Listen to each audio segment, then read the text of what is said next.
यदि बोर्नियो आपने परचेज़ कर लिया है, यूज़र नेम और पासवर्ड आपको मिल चुका है किसी भी इंस्टीट्यूट से या फिर कहीं से भी आपने ये बाय कर लिया है, उसके बाद का प्रोसेस मैं आपको बताने वाला हूँ।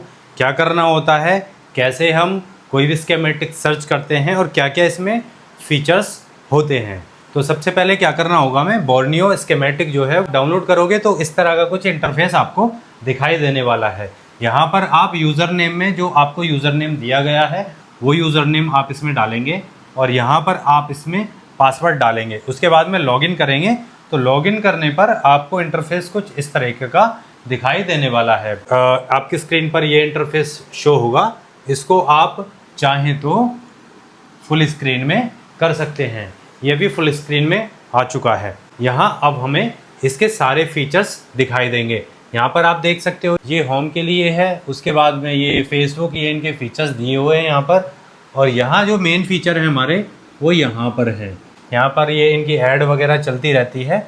मेन फीचर जो है हमारा वो ये वाला फीचर है। ये वाला फीचर जो है ये वाला है। इसमें क्या है, ये आएगा कहाँ से, यदि आप ये रन करते हैं और ये वाली स्क्रीन आपको शो नहीं करती है तो आप यहाँ से ये वाला क्लिक करेंगे तो ये आ जाएगा यहाँ पर। और उसके बाद मेन एक ये फीचर्स है इसका, ये वाला फीचर सर्चिंग फीचर में आपको कोई भी आईसी का जो नाम यहाँ पर आप सर्च करते हैं तो यहाँ पर जितने भी फ़ोन्स में वो आईसी लगी हुई है वो आईसी पता चल जाती है। ये पहले मैं लास्ट वीडियो में बता चुका हूँ आपको। मेन जो फीचर है हमारा ये वाला फीचर है। ये 4 ऑप्शन आ जाते हैं यहाँ पर। Mobile phone solution, system on chip है, आईसी डेटा सी और आईसी डायोड वैल्यू। तो मेन जो फीचर है हमारे काम का फीचर है मोबाइल फ़ोन सॉल्यूशन। ठीक है, यहाँ पर हम क्लिक करेंगे। यहाँ पर हम देखेंगे, ध्यान से देखिएगा, एल्काटेल, आसूस, ये यहाँ पर HTC, हुआई, इन्फिनिक्स, आईपैड, आईफोन, आईटेल। ठीक है, आप इधर से देखिए अल्फ़ाबेट्स के हिसाब से ये सारी कंपनियां दी हुई हैं। सपोज लेके चलिए C33 जो कि रियलमी का है। तो रियलमी के फ़ोन में सपोज चार्जिंग प्रॉब्लम आ रखी है तो ये रियलमी का फ़ोन है। रियलमी का फ़ोन हमने क्लिक कर लिया। ठीक है, C33 ले लिया हमने मान लो, या C31 ले लिया। ठीक है, तो यहाँ पर बिटमैप भी दिया हुआ है और ये डायोड भी दिया हुआ है, हार्डवेयर सॉल्यूशन, स्मार्ट बोर्ड और वोल्टेजेस। तो हमें चार्जिंग प्रॉब्लम है जैसे फ़ोन में तो वो सर्च करना है तो यहाँ पर जाएंगे हम हार्डवेयर सॉल्यूशन में। हार्डवेयर सॉल्यूशन में चले गए, ये चार्जर डाटा दिया हुआ है, PDF दिया हुआ है। ठीक है, इसको हम क्लिक करेंगे, यहाँ पर ये रन करने लगेगा। अपलोड होने के बाद में सारी PDF फाइल जो है वो सामने आ जाएगी। हमने निकाला है C31 का चार्जिंग वेज, चार्जिंग सप्लाई, चार्जिंग सॉल्यूशन।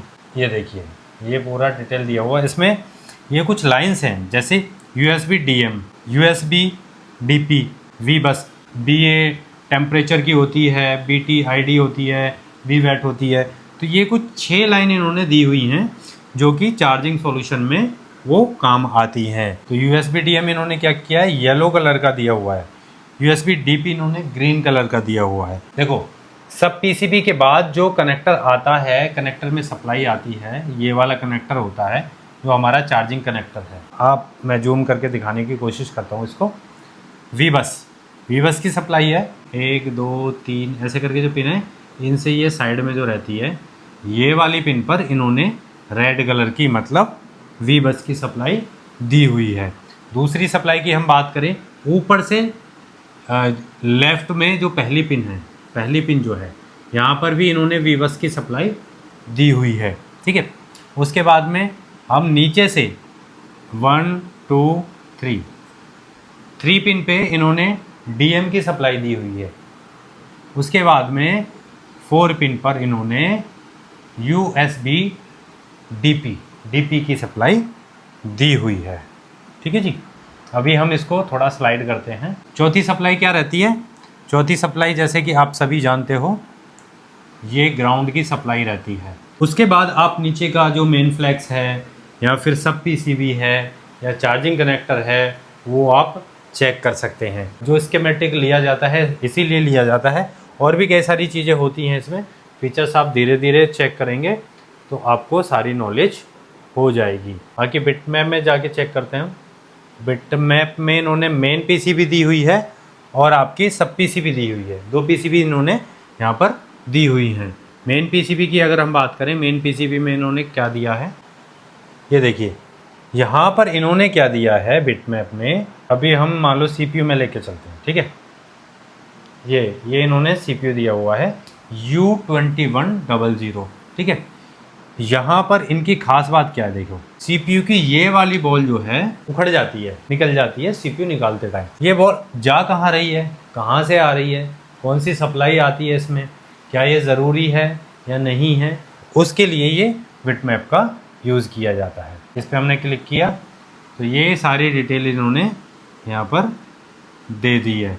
ये कहाँ जाती है, ये देखो, ये यहाँ से, सॉरी ये वाली देख रहे थे ना, तो ये सप्लाई जाती है यहाँ से होती हुई,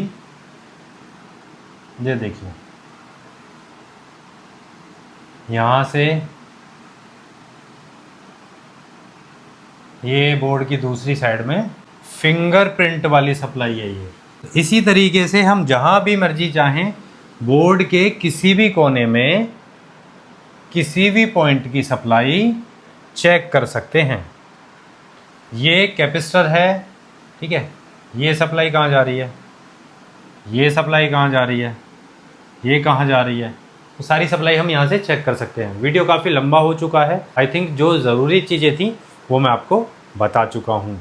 तो हमेशा ऐसी नॉलेज के लिए आप हमें सब्सक्राइब करिए, ऐसी वीडियो हम आपके लिए लेकर आते रहेंगे। और यदि आपके पास स्कीमेटिक नहीं है, बोर्ड न्यू नहीं है, आपको कोई स्कीमेटिक की ज़रूरत है, किसी सप्लाई की ज़रूरत है, कमेंट कीजिए, वीडियो बना कर देंगे आप। आज के लिए इतना ही काफ़ी है, मिलते हैं अगली वीडियो में, तब तक के लिए जय हिंद, वंदे मातरम।